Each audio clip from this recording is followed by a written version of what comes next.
सुप्रभात बच्चों। कल हमने तुलसीदास जी द्वारा लिखे राम लक्ष्मण परशुराम संवाद का पहला काव्यांश पढ़ा था।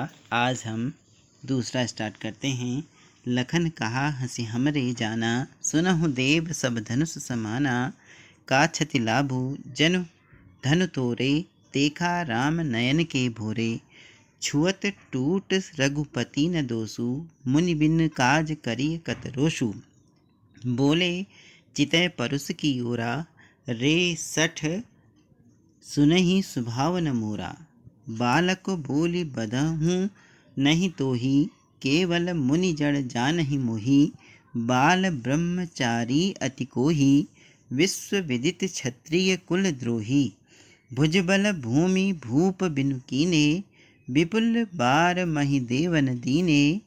सहस बाहु भुज छेद निहारा, परस बिलोक महीप कुमारा। दोहा है मातु पितहि जानी सोच बस करसी, महेश किशोर गर्भन के अर्भक दलन परस मोर अति घोर। तो यहाँ पर तुलसीदास जी द्वारा यह जो लिखा गया है, इसमें वह लक्ष्मण जी हंसकर परशुराम से बोले, हे देव, सुनिए, मेरी समझ के अनुसार तो सभी धनुष एक समान ही होते हैं। लक्ष्मण श्री राम की ओर देखकर बोले, इस धनुष के टूटने से क्या लाभ और क्या हानि, यह बात मेरी समझ में नहीं आई। श्री राम ने तो इसे केवल छुआ था, लेकिन यह धनुष तो छूते ही टूट गया। फिर इसमें श्री राम का क्या दोष? मुनिवर, आप तो बिना किसी कारण के ही क्रोध कर रहे हैं। छुअत टूट रघुपति न दोषु, मुनि बिन काज करिए कतरोसु। बिना ही व्यर्थ ही आप क्रोध कर रहे हैं। लक्ष्मण की व्यंग भरी बातें सुनकर परशुराम का क्रोध और बढ़ गया। जैसे ही लक्ष्मण ने ऐसा कहा तो उनका परशुराम का क्रोध और बढ़ गया। उन्होंने अपने फरसे की ओर देखकर बोला, अरे दुष्ट, क्या तूने मेरे स्वभाव के विषय में नहीं सुना? मैं तुझे बालक समझकर नहीं मार रहा हूँ। बालक बोली बधहूँ नहीं तोहि, केवल मुनि जड़ जानहि मोहि। मैं तो क्या हूँ, तुझ मुझे केवल मुनि समझ रहा है। मैं बाल ब्रह्मचारी अत्यंत क्रोधी स्वभाव का व्यक्ति हूँ। मैं पूरे विश्व में क्षत्रिय कुल के घोर शत्रु के रूप में प्रसिद्ध हूँ। मैं क्षत्रियों का विरोधी हूँ। मैंने अपनी इन्हीं भुजाओं के बल पर पृथ्वी को कई बार राजाओं से रहित करके उसे ब्राह्मणों को दान में दे दिया था। हे राजकुमार, मेरे इस फरसे को देख, जिससे मैंने सहस्त्र बाहु की भुजाओं को काट डाला था।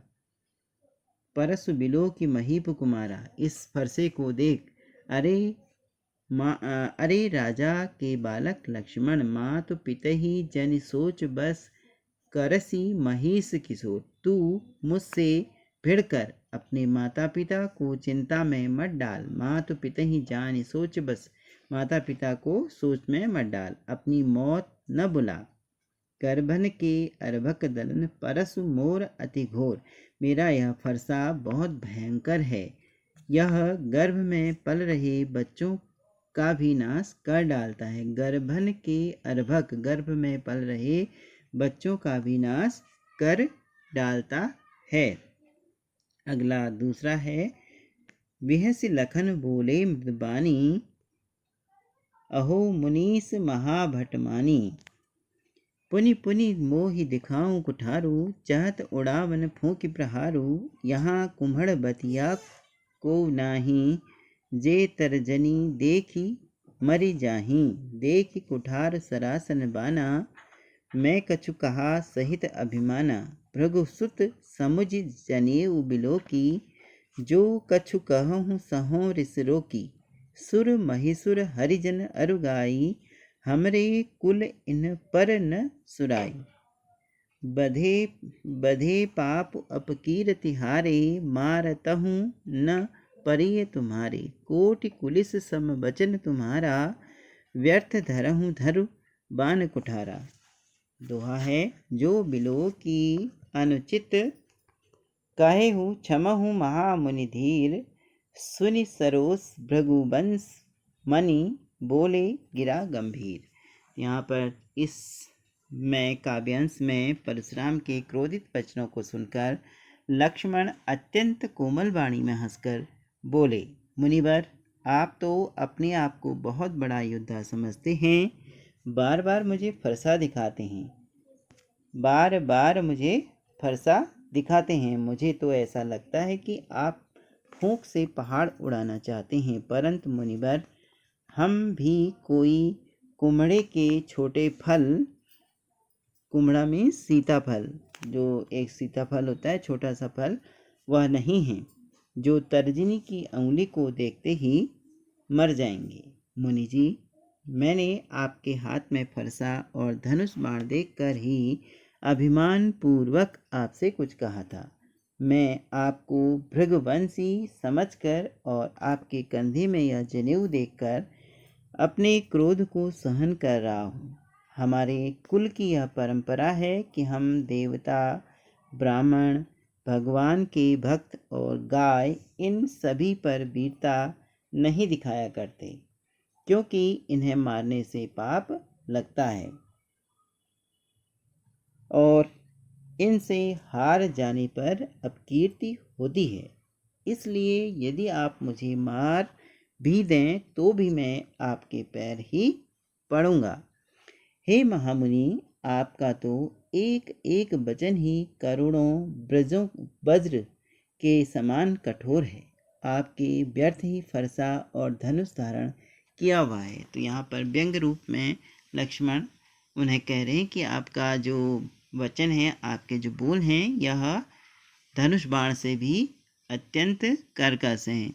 यदि मैंने आपको देखकर कुछ गलत कह दिया हो तो हे धैर्यवान महामुनि, मुझे क्षमा कर दीजिए। लक्ष्मण के यह व्यंग वचन सुनकर भृगुवंशी परशुराम क्रोध में आकर गंभीर स्वर में बोलने लगे। उन्हें और अधिक गुस्सा आ गया, वह और अधिक गुस्से में भर गई। कौशिक सुनहु मंद यहु बालक, कुटिल काल बस निज कुल घालक, भानुवंश राकेश कलंकु, निपट निरंकुश अवध असंकु, काल काल कवलु हो यही छन माही, कहो पुकारी खोरी मोहि नाही, तुम हट कहूँ जो चाहूँ उबारा, कही प्रताप बल रोष हमारा, लखन कहे हूँ मुनि सुजस तुम्हारा, तुम ही अछत को बरने पारा, अपने महु तुम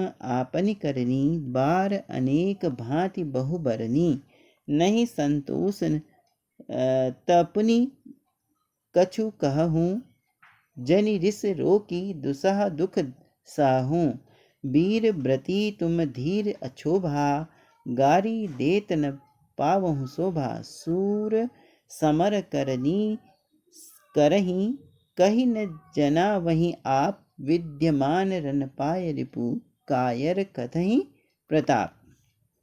तो यहाँ पर फिर परशुराम को लक्ष्मण की जब बातों से क्रोध आ गया तो उन्होंने विश्वामित्र से बोला, विश्वामित्र, यह बालक बहुत कुबुद्धि और दुष्ट है।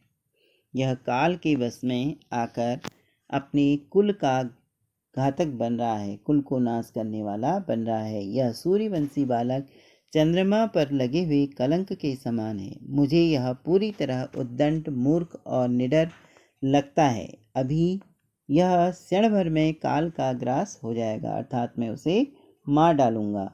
मैं अभी से यह बात कह रहा हूँ, बाद में मुझे दोष मत देना। यदि आप इसे बचाना चाहते हैं तो इसे मेरे प्रताप, बल, क्रोध के विषय में बताकर अधिक बोलने से मना कीजिए। लक्ष्मण इतने पर भी नहीं माने। परशुराम को क्रोध दिलाते हुए बोले, हे मुनिवर, आपका सुयश आपके रहते हुए दूसरा कौन वर्णन कर सकता है।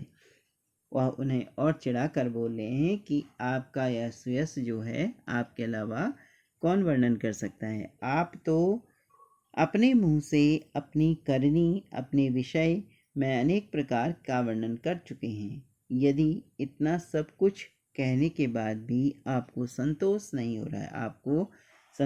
हो रहा है, तो कुछ और कह दीजिए। अपने क्रोध को रोककर असह्य दुख को सहन मत कीजिए। आप वीरता का व्रत धारण करने वाले, धैर्यवान और शोभ रहित हैं। आपको गाली देना शोभा नहीं देता।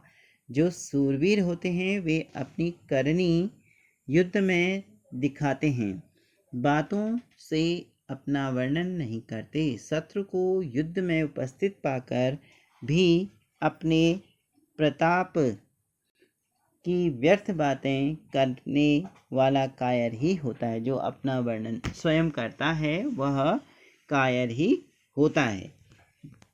इसलिए आप क्या हैं स्वयं। बाकी दो बचे हुए जो काव्यांश हैं उसे हम कल बताएंगे। आज आप इन पढ़ाए गए काव्यांशों को अपनी किताब में देखकर अभ्यास करेंगे।